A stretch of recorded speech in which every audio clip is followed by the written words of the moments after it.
C'est avec un réel plaisir et un honneur inestimable que je prends la parole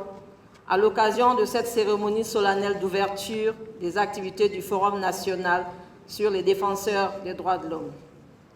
Avant tout propos, je voudrais qu'il me soit permis d'avoir une pensée pieuse à l'endroit non seulement de tous ceux et toutes celles qui, d'une manière ou d'une autre, ont été ou sont au moment où nous traçons ces lignes victimes de violations et ou d'abus de leurs droits fondamentaux, mais aussi à tous les défenseurs des droits de l'homme ici présents et ailleurs, pour les sacrifices consentis souvent au risque de leur vie, pour que les droits humains soient une réalité dans nos contrées. À tous ceux ou celles dont le dévouement inconditionnel a permis la tenue effective de ce forum combien important pour le présent et l'avenir des droits de l'homme au Burkina Faso, je leur traduis toutes mes vives félicitations et tous mes encouragements. Mesdames et messieurs, pour rappel, le Haut Commissariat des Nations Unies aux droits de l'homme est le principal organisme des Nations Unies dans le domaine des droits de l'homme et a pour mandat unique de promouvoir et protéger tous les droits de l'homme. Ma présence à ce forum,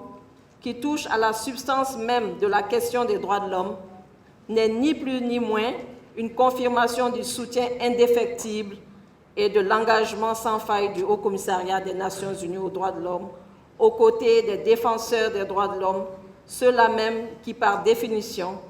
œuvrent individuellement ou en association avec d'autres partenaires à la promotion ou à la protection des droits de l'homme de manière pacifique.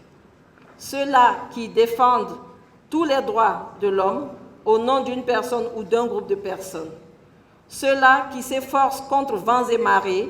de promouvoir et de protéger les droits de l'homme dans toutes sortes de contextes difficiles en rapport avec, par exemple, le développement, les migrations, les politiques d'ajustement structurel, la transition politique, etc.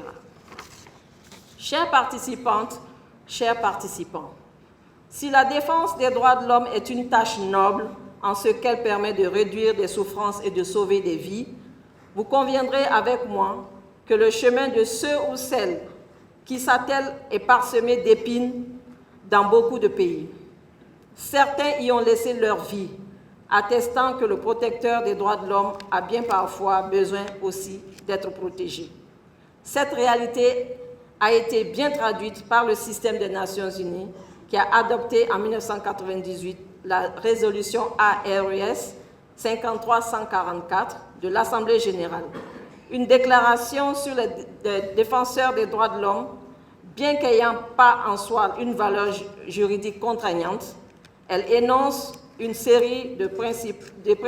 et de droits fondés sur les normes relatives aux droits de l'homme, consacrés dans d'autres instruments internationaux qui sont, eux, juridiquement contraignants. Le Burkina Faso s'inscrit dans la même dynamique en adoptant le 27 juin 2017 la loi numéro 039-2017-AN portant protection des défenseurs des droits humains au Burkina Faso, dont l'article 12, pour ne citer que celui-ci,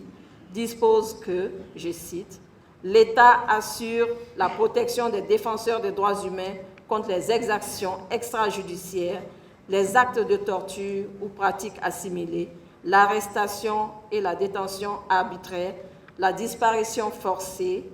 les menaces de mort, le harcèlement, la diffamation et la séquestration. L'État assure également la protection des défenseurs des droits humains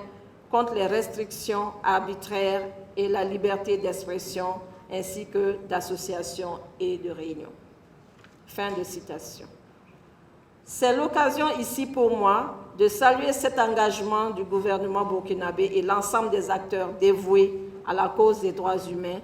dont les efforts combinés ont permis l'adoption d'un tel instrument juridique. Mesdames et messieurs, chers défenseurs des droits de l'homme, l'adoption de ces différents instruments juridiques constitue, à n'en point douter, une avancée significative dans l'amélioration de la situation des droits de l'homme. Toutefois,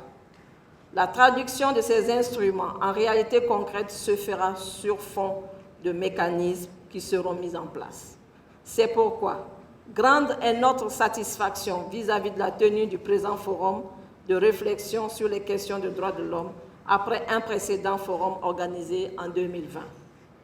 Je souhaite qu'il soit un cadre d'échange sur les défis liés aux questions de droits de l'homme, surtout dans un contexte national marqué par l'insécurité grandissante, mais aussi l'endroit idéal pour évaluer les acquis et les faiblesses de la protection juridique et pratique des défenseurs des droits de l'homme. Je nourris l'espoir que des recommandations très pertinentes se dégageront à l'issue du présent forum pour le plus grand profit des droits de l'homme et de nos libertés fondamentales.